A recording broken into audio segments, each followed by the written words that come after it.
Hello viewers, কেমন আছেন সবাই? আশা করি সবাই সুস্থ এবং ভালো আছেন। আমি সুজিত আছি সেভেন সার্ভিস আইটি চ্যানেলের পক্ষ থেকে আপনাদের দৈনন্দিন জীবনের বিভিন্ন সমস্যা তার সমাধান নিয়ে। তো ভিউয়ার্স, আজকে আমি আপনাদেরকে দেখাবো মেসেঞ্জারের দুটো সুবিধা নিয়ে, বা বলতে পারেন এটা মেসেঞ্জারের দুটো আপডেট। সাধারণত আমরা মেসেঞ্জার ইউজ করে অডিও, ভিডিও অথবা ইমেজ বা কোনো ইমোজি পাঠিয়ে থাকি। তো এগুলো পাঠানোর ক্ষেত্রে দুটো এক্সট্রা সুবিধা অ্যাড হয়েছে, সেটাই আমি আপনাদেরকে দেখাবো। আর আপনারা যদি সেটা দেখতে চান তাহলে ভিডিওটা শুরু থেকে শেষ পর্যন্ত দেখতে থাকুন। আশা করি আমি যে দুটো জিনিস দেখাবো সেটা আপনাদের খুব ভালো লাগবে। তো ভিউয়ার্স, আর কথা বাড়াচ্ছি না, চলে যাচ্ছি মূল আলোচনায়।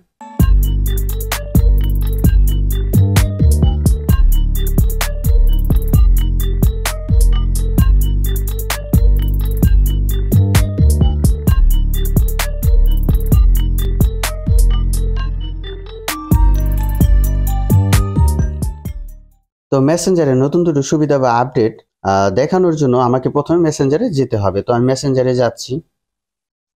তো এখানে যাওয়ার পর ঠিক আছে, আপনি ধরেন কাউকে মেসেজ পাঠাবেন, ঠিক আছে, আমি ধরেন যে সুজিত মণ্ডলকে পাঠাবো আর কি, ঠিক আছে। তো এখানে আমি গেলাম। তো যাওয়ার পরে প্রথমে আমি আপনাদেরকে দেখাই যে কি ধরনের সুবিধা আপনি পাবেন আর কি, ঠিক আছে। তো এইখানে দেখতে পাচ্ছেন একটা গিফট বক্স, ঠিক আছে, সেন্ড করা আছে। যদিও তিনি সিন করেনি, যদি সিন করে তাহলে কি হবে দেখেন। তো দেখতে পাচ্ছেন যে আমি একটা মেসেজ পাঠিয়েছি, সেটা গিফট বক্স আকারে পাঠিয়েছি। যখন এটার উপর আমি ক্লিক করলাম তখন কিন্তু এটা কিন্তু ওপেন হয়ে গেল। আমি আসলে কি লেখা পাঠিয়েছি সেটা কিন্তু শো করতেছে, ঠিক আছে। এইভাবে আপনি চাইলে কাউকে মেসেজ পাঠাতে পারেন। তারপর আপনি যদি আরেকটা জিনিস খেয়াল করেন, দেখেন আমি লিখলাম হাই, লিখে আমি সেন্ড করলাম। তো দেখতে পাচ্ছেন যে আমি যখন হাই লিখে সেন্ড করলাম তখন এই লেখার সাথে সাথে ইমোজি চলে যাচ্ছে কিছু একটা, ঠিক আছে, সুন্দরভাবে।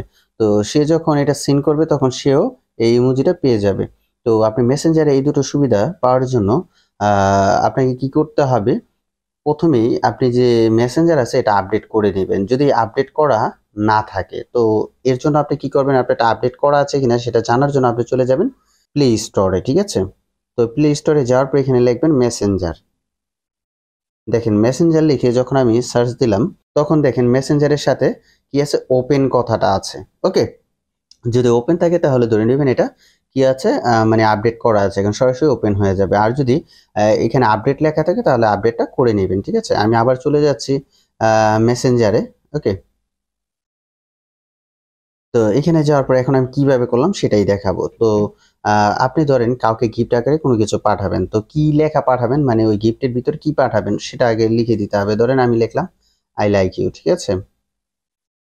তো আই লাইক ইউ লেখার পর আপনি খেয়াল করবেন যে এখানে সার্চ নামে একটা অপশন আছে। ও এর আগে আই লাইক ইউর সাথে যদি কোনো ইমোজি অ্যাড করতে চান এক্সট্রা, সেটাও করতে পারেন। এই যে ইমোজি আমি অ্যাড করে দিলাম, একটা দেন লাভ অ্যাড করে দিলাম। এখন এই যে সার্চের মতো যে অপশনটা দেখতে পাচ্ছেন এখানে আপনি ক্লিক করবেন। এখানে ক্লিক করার সাথে সাথে দেখেন কয়েকটা অপশন চলে আসছে। আপনি চাইলে আই লাইক ইউ এইভাবে পাঠাতে পারেন, বা আই লাইক ইউ এটাও পাঠাতে পারেন, বা এটাও পাঠাতে পারেন। একটু যদি বামে টানেন তাহলে দেখতে পাবেন এখানে গিফট বক্স একটা ইমোজি দেখতে পাচ্ছেন, ঠিক আছে। তো আপনি যখন এটার উপর ক্লিক করবেন তখন ওই লেখাটা এটার ভিতরে চলে যাবে, ঠিক আছে। তো আমি ক্লিক করছি। তো দেখেন এটা কিন্তু লেখাটা কিন্তু একটা গিফট বক্স আকারে চলে যাচ্ছে। এখন সে যখন ওপেন করবে তখন যখন এটার উপর ক্লিক করবে তখন কিন্তু এইভাবে ওপেনটা হবে, ঠিক আছে। তো আশা করি এই জিনিসটা আপনারা বুঝে গেছেন। এখন ওই লেখার সাথে যে ইমোজি বেশি বেশি যায় এটা কিভাবে করতে সেটা আপনাদেরকে এখন দেখাবো। তো এর জন্য আপনি কি করবেন, এই যে কর্নারে যে একটা অপশন দেখতে পাচ্ছেন আপনাকে কি করতে হবে, এই অপশনটিতে ক্লিক করতে হবে। আমি ক্লিক করছি। তো এখানে ক্লিক করার পর দেখেন এখানে লেখা আছে কি ওয়ার্ড ইফেক্ট, আপনাকে এই অপশনটিতে ক্লিক করতে হবে। আমি ক্লিক করছি। তো এখানে ক্লিক করার পর আপনি যদি খেয়াল করেন তাহলে দেখতে পাবেন যে নিচে লেখা আছে add a word or phrase. এখানে আপনি কোনো শব্দ অ্যাড করে তার সাথে ইমোজি অ্যাড করে দিতে পারেন। দেখেন আমি অলরেডি কিন্তু দুটো অ্যাড করে রেখেছি, এটা কিন্তু দেখাইতেছে যে ইউর ইফেক্ট, এই যে হাই এবং হ্যালো। হাই লিখলে এই ইমোজিটা যাবে আর হ্যালো লিখলে এটা যাবে। তো আমি নতুন একটা ধরেন অ্যাড করব আর কি, ঠিক আছে। তো কি অ্যাড করতে পারি, যেমন অনেকেই হুম শব্দটা ইউজ করে, ঠিক আছে। আমি হুম লিখলাম, এইচ লেখা, ঠিক আছে, 3টা এম দিলাম সাপোজ। তো এর সাথে এখন আমি একটা ইমোজি অ্যাড করব, ঠিক আছে। তো এখান থেকে একটা ইমোজি আমি অ্যাড করে দিচ্ছি। ধরেন এই যে এটা, ধরেন আমি এই ইমোজিটা অ্যাড করে দেব, ঠিক আছে। তো অ্যাড করে দিলাম। হোম। তো এখন এই যে দেখতে পাচ্ছেন এখানে একটা চিহ্ন আছে ডাউনলোডের মতো অপশন, আপনাকে এটাতে ক্লিক করতে হবে। এটা কিন্তু সময় নেবে না, দেওয়ার সাথে সাথে হয়ে যাবে। আমি ক্লিক করছি, তো দেখেন এখানে কিন্তু অ্যাড হয়ে গেছে, ঠিক আছে। এখন আমি যখন হোম লিখবো তখন এর সাথে সাথে কিন্তু এই ইমোজিটা চলে যাবে। তো আমি ব্যাকে যাচ্ছি, দেখেন। তো এখন আমি লিখছি হোম 3 টাইম কিন্তু, ঠিক আছে। হোম লেখার সাথে আমি এখন যদি সেন্ড করি তাহলে দেখেন কি হয়। দেখতে পাচ্ছেন যে হোম লেখার সাথে সাথে কিন্তু এই ইমোজিটা চলে যাচ্ছে। তো ভিউয়ার্স, আশা করি যে দ্বিতীয় যে সুবিধাটা এটা আপনারা বুঝে গেছেন।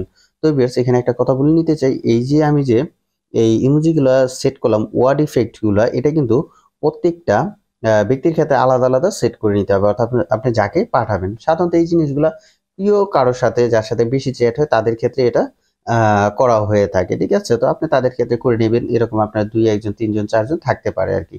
তো ভিউয়ার্স, আশা করি ভিডিওটা আপনাদের ভালো লেগেছে। যদি ভিডিওটা ভালো লেগে থাকে তাহলে অবশ্যই ভিডিওতে একটা লাইক দিবেন, কমেন্টস করবেন এবং বেশি বেশি করে শেয়ার করবেন।